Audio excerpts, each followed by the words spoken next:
this has been the first olive branch that's been handed over to try to make this thing work, because you've seen all the meetings across the state. Yesterday says, they're done. They have to open or die.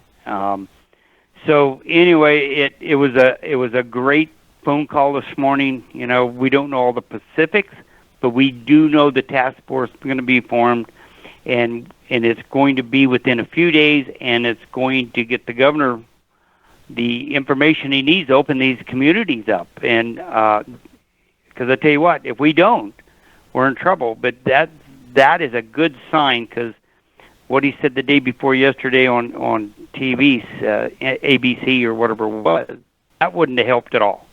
So I'm hoping to God this task force is going to come back with a great recommendation. Okay, now do we know, because the governor supposedly extended the stay-at-home order to May 15th? Are you talking about the possibility that we may have the rurals opened up prior to May 15th, or this would be somewhere off a month or a month and a half from now?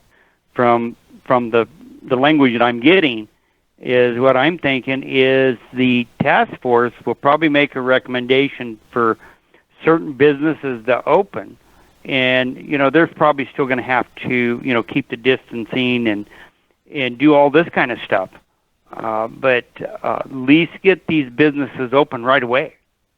These businesses are going to open one way or another, but this is a great point that we might get these.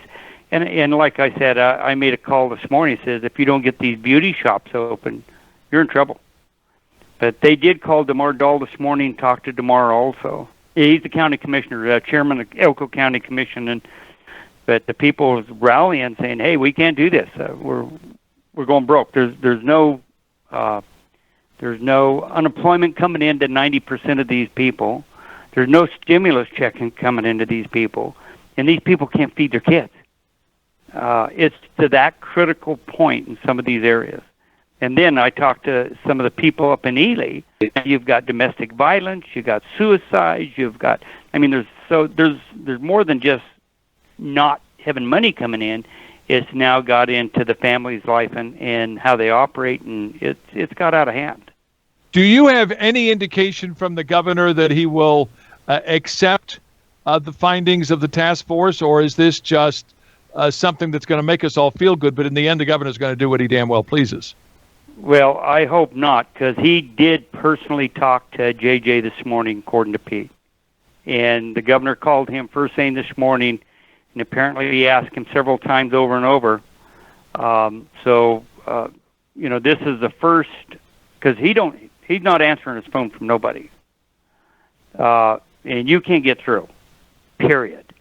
So this is the first time that it's actually reached out, and I really believe this is the first chance that they said, okay, give us your recommendation, let's look at it and move forward. But if they think they're going to wait 15 days, the city and the county both says they're not going to enforce a shutdown. Now, they will have to do separation, they will have to do everything that the President of the United States said you have to do. So at least reached out and said, okay, we're gonna look at this. So that's the first time that's been said. Again, John Ellison joining us, District 33 Assemblyman. Have you talked to any of your fellow assemblymen and women? Is there any consensus, Democrats, Republicans, everybody, that we need to get this thing open, especially in the rurals? Oh, every day. I'm talking to somebody, and I was on the phone 10 minutes ago with Assemblyman Wheeler, and I just got done talking to him, and then we had a big caucus meeting the other night that we changed. I sent a letter in of strong disagreement to what they put out to the press, and I don't think we should be getting in bed with 4 liberal, 3 liberal states. I don't believe that at all. I believe we need to work with them because we have to work together because of adjacent states. But no, their ideas are bad. And look what they did this morning. They shut down every beach in the whole state of California. The Retail Association of Nevada did a poll, and they found that the disapproval of the governor's performance has more than doubled. It's up to 38% of those polled said that his performance was poor or very poor.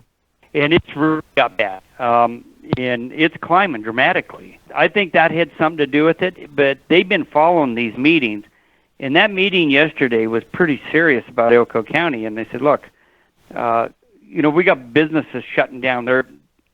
They couldn't even wait the 2 days. They started boxing up just for people that can't get their unemployment since this thing started. That's incredible. Thank you again. We caught you on the fly, John, but thank you so much for joining us, and we'll wait to see what the governor says tonight. Thank you so much.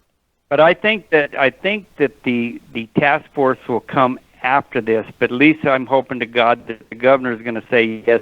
The force is going to start moving forward to move this thing to open some of these businesses up. But the beauty shops and these things half of them are going to be dead. Yeah, so they won't. Thank you so much. And they won't reopen. No, and if I hear anything good, I will call you and let you know. That'd be what great. I find out. Thank you, John. Hey, thank you, and thank you for your listeners.